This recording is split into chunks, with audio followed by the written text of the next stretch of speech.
যখন মক্কা থেকে হিজরত করে মদিনায় আসেন, যেই মক্কার মানুষদের অত্যাচারে নিপীড়নে নিজের মাতৃভূমি ফেলে রেখে অজানার উদ্দেশ্যে নতুন একটা ভূমিতে মদিনার উদ্দেশ্যে তিনি বের হয়ে যেতে হচ্ছে, সেরকম কঠিন একটা পরিস্থিতিতে সিচুয়েশনে তিনি যখন তার অত্যন্ত কাছের স্নেহভাজন আলী রাদিয়াল্লাহু তাআলা আনহুকে যখন ডেকে বললেন, আলী, আমি যে কোনো মুহূর্তে মক্কা ত্যাগ করব, কিন্তু তুমি ত্যাগ করতে পারবে না।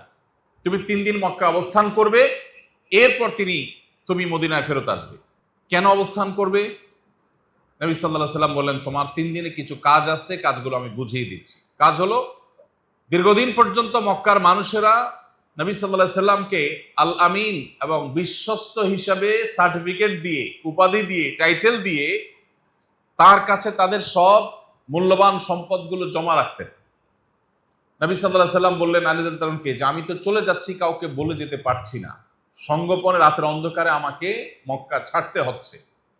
আমার কাছে মানুষের যে সমস্ত আমানত আছে, কেউ স্বর্ণ মুদ্রা রেখেছেন, কেউ হয়তো রৌপ্য মুদ্রা রেখেছেন, কেউ হয়তো কোনো অলংকার রেখেছেন, কেউ হয়তো অন্য কোনো অ্যাসেট রেখেছেন, এই জিনিসগুলো তোমাকে আমি বুঝাই দিচ্ছি, এটা অমুকের, এটা তমুকের, এটা অমুকের, এগুলো যার যারটা তার কাছে বুঝিয়ে দিবে, তারপর তুমি মক্কা ত্যাগ করবে।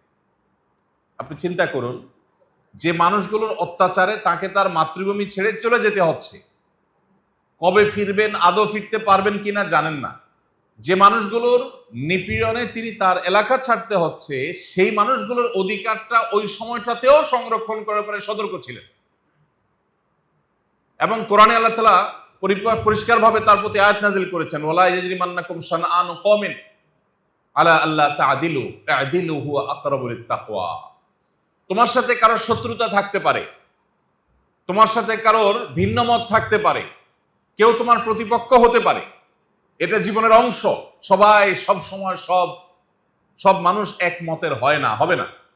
তো তোমার ভিন্ন মতের, তোমার ধর্ম বিশ্বাসের বাইরে, তোমার দলের বাইরে, তোমার আদর্শের বাইরে যে মানুষগুলো আছে, এই মানুষগুলো তোমার দলের না, তোমার মতের না, তোমার ধর্মের না। এই কারণে তাদের প্রতি তুমি বেইনসাফি করবে, এই অধিকার তোমাকে দেওয়া হয় নাই। হতে পারে তোমার শত্রু, হতে পারে তোমার প্রতিপক্ষ, হতে পারে তোমার বিরুদ্ধে, কিন্তু তার প্রতিও তোমাকে ইনসাফ করতে হবে। এই নির্দেশ কার? আল্লাহ। স্বয়ং কোরআনে আল্লাহ তাআলা বলেছেন, ওয়ালা ইয়াজরিমান্নাকুম শানআনু কওমিন আলা আল্লা তা'দিলু। কারোর প্রতি শত্রুতা আছে, সেজন্য তুমি তার প্রতি বেইনসাফ করতে পারবে না, এই সুযোগ নাই। কোরআনে সবচেয়ে বেশি যে কয়েকটা নির্দেশ পাওয়া যায়, সবচেয়ে বেশি বারবার পাতায় পাতায় আল্লাহ রাব্বুল আলামিন যে নির্দেশ আমাদের জন্য জারি করেছেন, সেটা হলো ইনসাফ করা।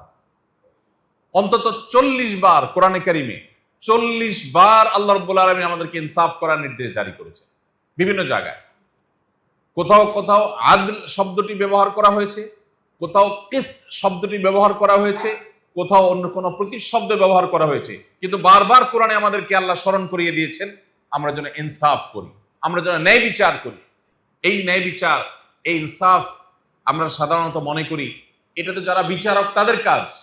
প্রত্যেকটা মানুষ প্রতিদিন অসংখ্যবার তার জীবনে ন্যায় বিচারের প্রশ্ন আসে। আজকে সকাল থেকে এই যে রাত হলো, এই পুরো সময়ের মধ্যে আপনার অন্তত কয়েকবার করে ন্যায় বিচার করবার প্রশ্ন আপনার সামনে এসেছে। আপনার সন্তানদেরকে যখন আপনি ভালোবাসবেন, তাদেরকে কোনো উপহার উপঢৌকন দিবেন, গিফট দিবেন, সেখানে আপনার ন্যায় বিচারের প্রশ্ন আছে। আপনি যখন মসজিদে প্রবেশ করেছেন, আপনার সাথে আরো লোকজন প্রবেশ করেছে, এখানেও ন্যায় বিচারের প্রশ্ন আছে। আপনি যখন আজকের এই সিরাত আয়োজনে এসেছেন, উপস্থিত হয়েছেন, এখানে আপনার আশেপাশের লোক যারা আছে তাদের প্রতিও ন্যায় বিচারের প্রশ্ন আছে। আপনার নিজের বসার সুবিধার জন্য আপনি স্বার্থপরের মতো করে জায়গা করে নিলেন, পেছন থেকে কে দেখছে কি দেখছে না, কার গায়ে ধাক্কা লাগলো কি লাগলো না, কিছুই দেখলেন না আপনি, এখানে ন্যায় বিচারের প্রশ্ন আছে না নেই? ইমানদারের জীবনে প্রতিদিন অগণিতবার তার ন্যায় বিচারের প্রশ্ন তার সামনে এসে দাঁড়ায়। আপনি একটা রিক্সা উঠলেন, সেই রিক্সা চালকের প্রাপ্য অধিকার দেওয়ার ক্ষেত্রে ন্যায় বিচারের প্রশ্ন আছে না নাই? উঠার সময় আপনি মুলামুলি করে উঠলেন না, নামার সময় ঝগড়া বাঁধায় দিলেন, টাকাটা দিলেন ঠিকই, দুটা কটু কথা শুনে দিয়ে চলে গেলেন, ন্যায় বিচারের প্রশ্ন আছে না নাই? আপনি যাচ্ছেন এখান থেকে আজিমপুর, মোড়ে দেখলেন আপনার বন্ধু বাইক নিয়ে যাচ্ছেন এবং কোন রিক্সাওয়ালার সাথে লেগে গেছে এবং ইস্যুটা একটু বড় হয়েছে, জটলা পাকিয়ে গেছে। আপনি তাকিয়ে দেখলেন আরে আপনার দোস্ত বা আপনার প্রতিবেশী বা আপনার সহকর্মী, আপনি সেখানে অগ্রসর হয়ে গেলেন। আপনি আগে থেকে আপনার বন্ধু যেহেতু, আপনার পরিচিত লোক যেহেতু, আগে থেকে আপনি বায়াসড, এখন চোখ বন্ধ করে আপনি তার পক্ষ হয়ে রিক্সাওয়ালার সাথে তর্ক জড়িয়ে দিলেন। ন্যায় বিচারের প্রশ্ন আছে না নাই? আপনার বন্ধু অন্যায় করার পর যদি আপনি সেখানে গিয়ে বলতে পারেন দোস্ত ভুলটা তোমার হয়েছে, চলো এটাকে স্বীকার করে মিটমাটের ব্যবস্থা নেই, এটা করার মতো মেরুদণ্ড কয়জনের আছে? খুব কম। প্রিয় ভাইরা আমার, আজ ন্যায় বিচারের যে সংকট আমাদের ঘরের অভ্যন্তর থেকে নিয়ে, রাস্তাঘাট থেকে নিয়ে, অফিস আদালত থেকে নিয়ে রাষ্ট্রের সর্বোচ্চ পর্যায় পর্যন্ত প্রত্যেকটা সেক্টরে, প্রত্যেকটা জায়গায় যে পরিমাণ ন্যায় বিচারের সংকট আছে, এই ন্যায় বিচারের সংকট মোকাবেলা করার সবচেয়ে সহজ পথ হলো মুহাম্মদ সাল্লাল্লাহু আলাইহি সাল্লামকে চর্চা করা, তার সিরাত অধ্যয়ন করা, তার অনুকরণ অনুসরণ করা এবং তাকে আমাদের জীবনে প্রাসঙ্গিক করে তোলা। সমাজকে পরিবর্তন করবার জন্য এর চাইতে কার্যকর আর কোনো পথ আমাদের সামনে খোলা নেই। আপনি পৃথিবীতে অনেক সমাজ পাবেন যেই সমাজে ন্যায় বিচারের অনেক সুন্দর সুন্দর উদাহরণ আছে।